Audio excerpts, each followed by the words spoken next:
من طریق سعی میارم بچه لیس للانسان الا ما سعی. هیچ تلاشی به نظر من بی ثمر نیست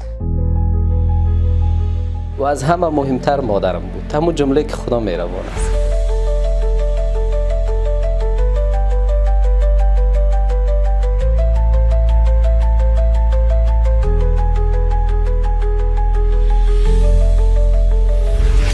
مطیع الله قاضی‌زاده در سال 1375 سال 1995 میلادی در ولسوالی فرینگ ولایت بغلان مزاده شدیم.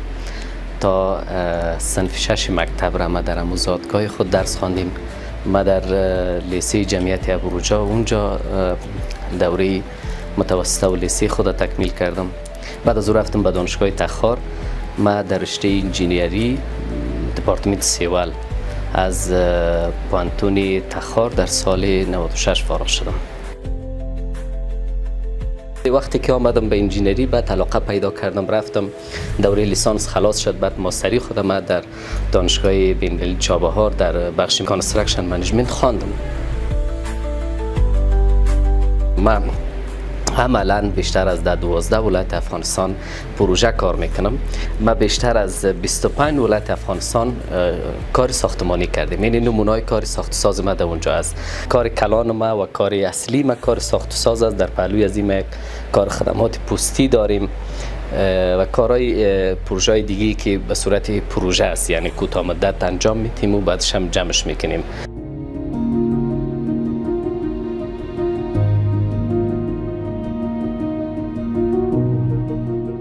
ما 2017 فارغ شدم از دانشگاه.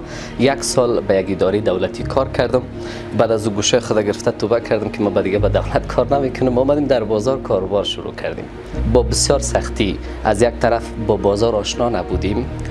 قطعا چیزایی را که ما در دانشگاه خواندیم وقتی در بازار آمدیم دیدیم خیلی تفاوت وجود داره بین از اینا و کاروبار آمدیم شروع کردیم و پول و امکانات مالی هم نداشتیم. یعنی فکر بکنین که ما با هیچی آمدیم به بازار. 1 سال 2 سال 3 سال تا سال 2021 وقتی کار کردیم با بسیار مشکلات زیاد. ما معمولا پروژه دولتی را کار میکردیم و وقتی حکومت سقوط کرد به حد متضرر شدیم که پول خودمون رفت با فایده‌مان، ولی ما از بازار یک قرضی بسیار کلان آمد. خب به هر حال این قرضاری‌ها و سختی‌ها باعث شد که ما باید کار بکنیم. این عامل انرژی بود.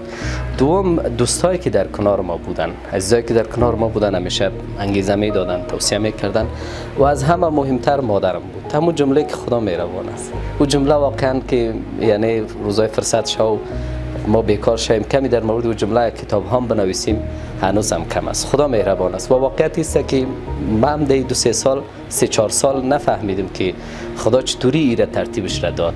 اینقدر حجم قرض زیاد و پس دوباره شرکت به حالی به وضعیتی برسانیم که امروز ما خوب کار داریم. یعنی دی 3 سال اخیر به خصوص هیچ بیکار نبودیم، کار کردیم. خوب پروژه هم زیاد داشتیم و زیاد بچه‌ها می جمعای ما بالای 60 نفر یا 70 نفر در این سفره نان میخره و ایره ما نتیجه امو تلاش‌های روزای سخت میبینیم که همه میگفت که نمیشه، ما میگفتیم میشه.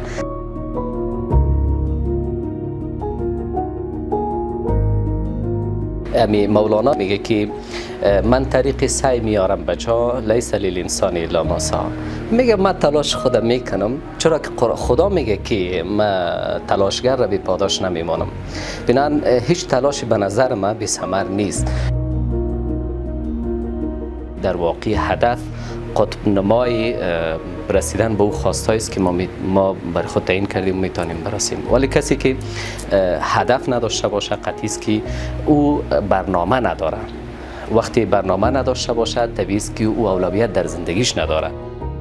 ما توصیه می است برای دوستایی که خصوصا برای پدر و مادر بگذارین که بچه‌هایتان چیزی که دوست داره او را بخوانن و چیزی که علاقه دارن.